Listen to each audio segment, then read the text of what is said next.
Paddy, that was a good way to sign off the season. Back-to-back wins and good performance all around. Aye, thought boys were excellent, professional, done a job. I know Carrick have a big game on Tuesday night, and they're probably keeping an eye on that more so than today. But they still got good quality players, a lot of experienced players. So we had to come and do a professional job, and we did that. Kept a clean sheet, scored some brilliant goals, and it was a good solid performance throughout the 90 minutes. So full credit to our boys last week and this week. 2 solid performances, a couple of good victories, a couple of clean sheets, and it's good something for us to build on for next year. We sort of went off.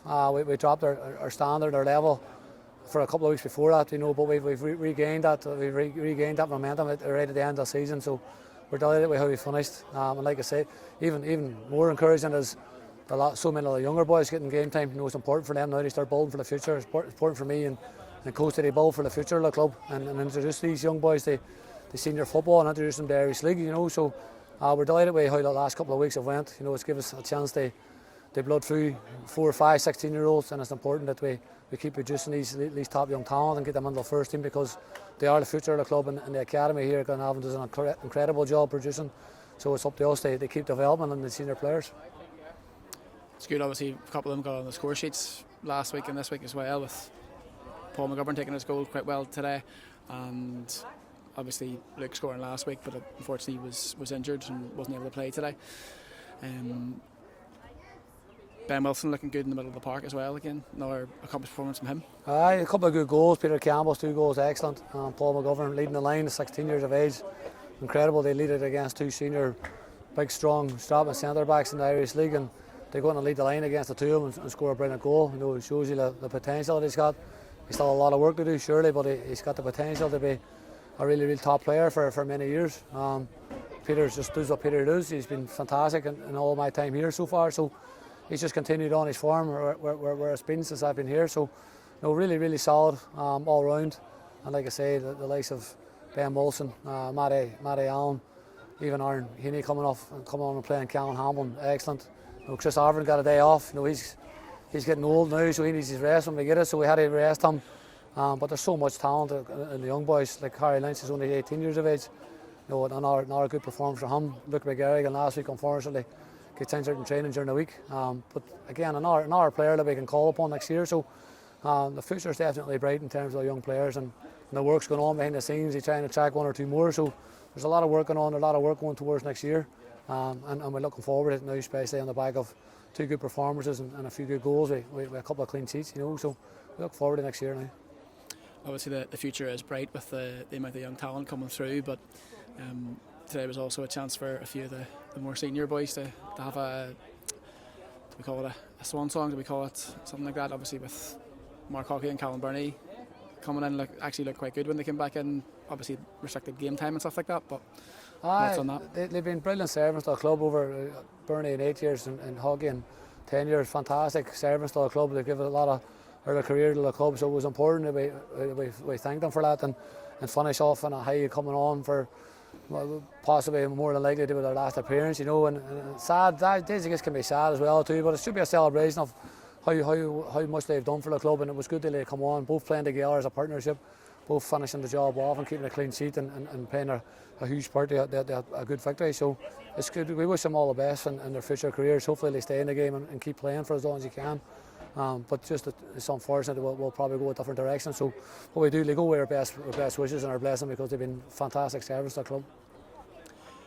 Another piece of news, obviously, Sean Carlin signed in January, hasn't looked out of place in the team. Few good man of the match performances, really accomplished. Signed a new contract this week as well. Aye, look, it shows that the young players, like sometimes people can be badly advised and misled in terms of demanding high stakes, high money as soon as they go and get offered a contract at clubs, especially young players. Sean Carlin's a classic example. Don't be worrying about money. If you do the business, you get rewarded for it, and Sean has done that within a short space of time here from January on. Or did they now? The club have called him back in again and extended his deal and increased his pay, and deservedly so, because not only has he not looked out of place in this team, he hasn't looked out of place in this division. Coming from the championship, he's been a class act, and we knew that before we brought him here. he has a class act and he will get better, and he will continue to grow. He'll continue to grow with so many more young players on there, and then the team will continue to grow. So it's important that we tie them down. It's important that we reward them, and it's important that we keep developing these young players as well. You know, I know we've been critical of the pitch because of the weather over the last while. You know, but they've shown even in a poor enough service today that they can play these boys, or play these are top players, and if we can provide them with the facilities and the service they play on, you know, like I said earlier, the future is definitely bright, and with so many top young players all playing together now on a regular basis, you know, we're really excited about what the future brings for Glenavon. Looking forward to the future then, obviously the guys have a few weeks off now to rest, recuperate. Some of the guys who've been struggling with injury, hopefully get them back for give them a week or two off. They might be back sooner than we think. What's then the thoughts going in towards the next season? You know, there's probably going to be quite a few. We know there's going to be a few outs for various reasons. I'm sure you're hopeful to bring a few boys in to replace those. Plus, look, it will be. It's football. Like, I know it's a ruthless oil business. I suppose at times it's not nice when players' time with a club comes to an end and you have to move them on. But I think we understand that has to happen. We have to change things. We're too big a club. And don't get me wrong, anybody can be relegated, anybody can be dragged into a relegation fight if you don't protect yourself. But at Glenavon, for the work that goes on behind the scenes and the talent that they have, we've got to change something. You know, we've got to change something. We've got to freshen up the squad. We've got to bring in more young players. We've got to freshen up with more quality, because if we just keep doing what we did in the past, we'll just keep getting what we got in the future. You know, so it's important we do freshen up the squad. But I don't think there's any need for a dismantling job or wholesale changes. We need to tweak a couple of areas. Surely we've got to strengthen one or two areas. But on top of what we have, if we get the right people in, which are working hard behind the scenes, you know, there's exciting times ahead. But a lot of hard work will be done between now and then. There'll be a lot of hard work to be done next season. So many full-time clubs, so much money getting invested in the clubs. You know, so you're going to be fighting against that off the pitch. You're always going to be up against that off the pitch. But if you provide them players there with the right service and the right facilities to train on and they work with, and you add on one or two additions, there's nothing that'll stop that team competing against the top sides next year. There's no doubt in my mind.